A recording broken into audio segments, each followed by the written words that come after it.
భగవద్బంధువులారా, మీ అందరికీ నృసింహ జయంతి శుభాకాంక్షలు. వైశాఖ మాసం శుభప్రదమైన కాలం, శుభకాలం అని మనం నమ్ముతుంటాం. ఈ వైశాఖ మాసంలో అనేక శ్రీ మహావిష్ణు అవతారాలు ఆవిర్భవించాయి. దాంట్లో ప్రధానమైనవి 3: కూర్మ అవతారం, నృసింహ అవతారం, పరశురామ అవతారం.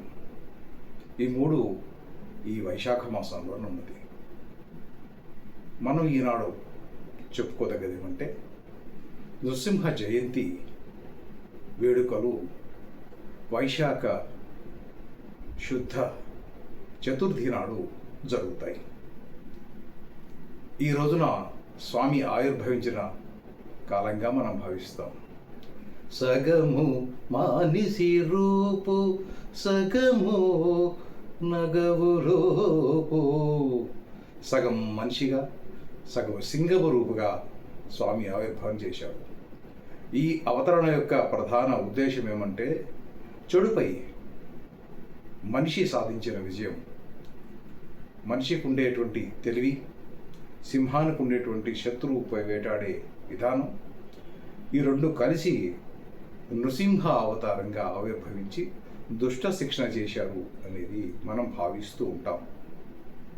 ఇది ఒక క్షణంగా ఉన్నటువంటి అవతారంగా కొందరు భావిస్తుంటారు. దశావతారాలలోని 4వ అవతారమే ఈ నారసింహ అవతారం. తెలుగు ప్రాంతాలలో ఇంటి వెలుగుగా, ఇలవేలుపుగా మనం భావించే నృసింహుడు తిరువేంకటనాథుడు తర్వాత ఈ స్వామిని మనం ఎక్కువగా ఆరాధన చేస్తూ ఉంటాం. తెలుగు ప్రాంతాలలో మనకి పంచనారసింహులుగా యాదగిరిగుట్టలో, నవనారసింహులుగా అహోబిలంలో స్వామి నిత్యం ఆరాధించబడుతున్నారు. ఇవే కాక సింహాచలంలో కానీ, యాదాద్రిలో కానీ, ఇంకా కదిరిలో కానీ, తెలంగాణ ప్రాంతంలో ఉన్నటువంటి అనేక ప్రాంతాలలో యాదగిరిగుట్ట కానీ, ఇక్కడ స్వామి యొక్క దర్శనం మనకు కలుగుతుంటుంది. అనేక రుగ్మతలు ఉన్నా కూడా, ఆపదలో ఉన్న, కష్టాలలో ఉన్నా కూడా స్వామి వెంటనే వచ్చి మనని రక్షిస్తాడు అనే ఈ ఆపద్బాంధవ మహాపురుషుని గురించి, ఆ అవతారం గురించి మనం తెలుసుకుందాం. హిరణ్యకశిపుడు భూమి మీద జన్మించి తన తమ్ముడైనటువంటి హిరణ్యాక్షుణ్ణి శ్రీహరి సంహరించాడు. ఆ కోపంతో శ్రీహరి ద్వేషిగా మారి అతను శ్రీహరికి నమ్మిన వాళ్ళని, యజ్ఞక్రతువులని, యాగాలని సర్వనాశనం చేస్తూ హరిద్వేషిగా మారాడు. అతని కుమారుడే 5 సంవత్సరాల ప్రహ్లాదుడు. ఇతను జన్మించిన దగ్గర నుంచి కూడా హరినామస్మరణ చేసుకుంటూ స్వామిని ఆరాధన చేస్తూ ఉన్నారు. దీంతో శ్రీహరే ఈ బాలుని అవతారంలో వచ్చి తనని హింసించడం కోసం అవతారం చేశాడు, పుట్టాడు అని భావించి ఆ పసిపిల్లవాడిని, 5 ఏళ్ల పిల్లవాడిని అనేక రకాలుగా హింసించి ఆఖరికి చంపే ప్రయత్నం చేస్తాడు. ఆ శ్రీహరి ఈ బాలుని రక్షిస్తూ, నేను భక్తుల పాలిటి పెన్నిధిని, భక్తులని రక్షించేందుకు నేను ఉన్నాను అంటూ నిరూపిస్తుంటాడు. ఎన్ని ప్రయత్నాలు చేసినా కూడా ప్రహ్లాదుడు హరిద్వేషిగా మారలేదు, హరినామస్మరణ చేస్తూనే ఉన్నాడు. దీన్ని కోపించినటువంటి హిరణ్యకశిపుడు, నువ్వు అంత కఠినంగా మారలేదు కాబట్టి నువ్వు ఆ హరిని చూపించగలుగుతావా అని ప్రశ్నిస్తాడు బాలుడిని. నిత్య హరినామ సంకీర్తనలో ఉన్నటువంటి ఆ బాలుడు ప్రహ్లాదుడు, హరి ఇక్కడున్నాడు అక్కడున్నాడు కాదు, హరి ఇందుగలడు అందులేడను సందేహము వలదు, చక్రి సర్వోపగతిన్ గలడు, ఎందెందు వెతకిన అందంతే గలడు అంటూ చెప్తాడు.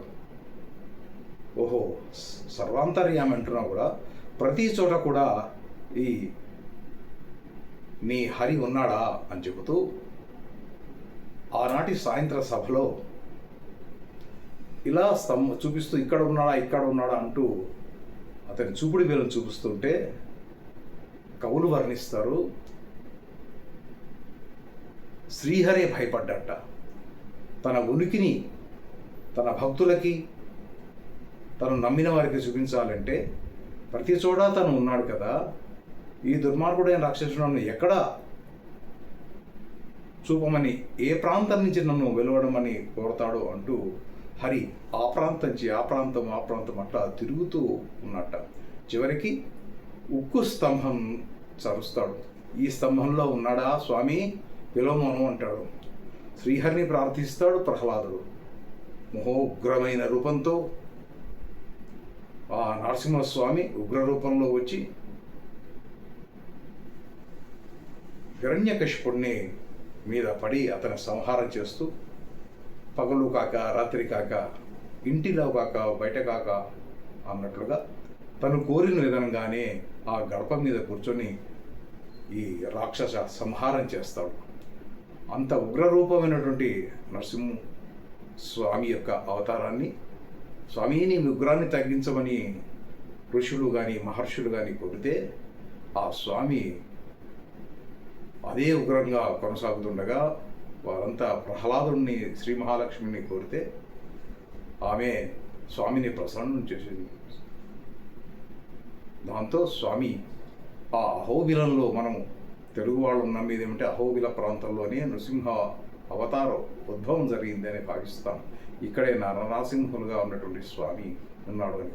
ప్రహ్లాదుడు, స్వామి నువ్వు ఇక్కడే అవతరించు, మాకే ఆరాధనగా ఉండు అంటే ఉగ్రరూపంలో ఉన్నటువంటి తాను ఇక్కడ ఉండనని కింద ఉన్నటువంటి ప్రాంతంలో అర్చామూర్తిగా, తదనంతరం యాదగిరిగుట్టలో అర్చామూర్తిగా స్వామి యాదర్శి మహర్షి కోరిక మేరకు ఈ ప్రాంతం ఉన్నాడు.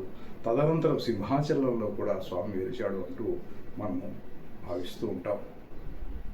అనేక ప్రాంతాల్లో ఈ నరసింహ జన్మదినం రోజున ఉపవాసం ఉండి నృసింహ కరావలంబం చదువుకొని, నృసింహ స్తుతి చదువుకొని, నృసింహ రుణ విమోచన శ్లోకాలను చదువుకొని సాయంత్రం స్వామి ఆవిర్భవించాడు కాబట్టి ఆ సాయంత్రం స్వామికి వడపప్పు పానకాన్ని సమర్పించి ఉపవాస దీక్ష నిర్వహిస్తారు.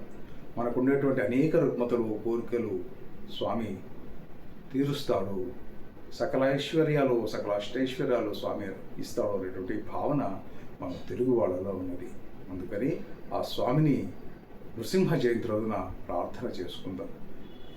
జయ జయ నృసింహ సర్వేశ భవభయహర ప్రహ్లాద వరదా, జయ జయ నృసింహ సర్వేశ.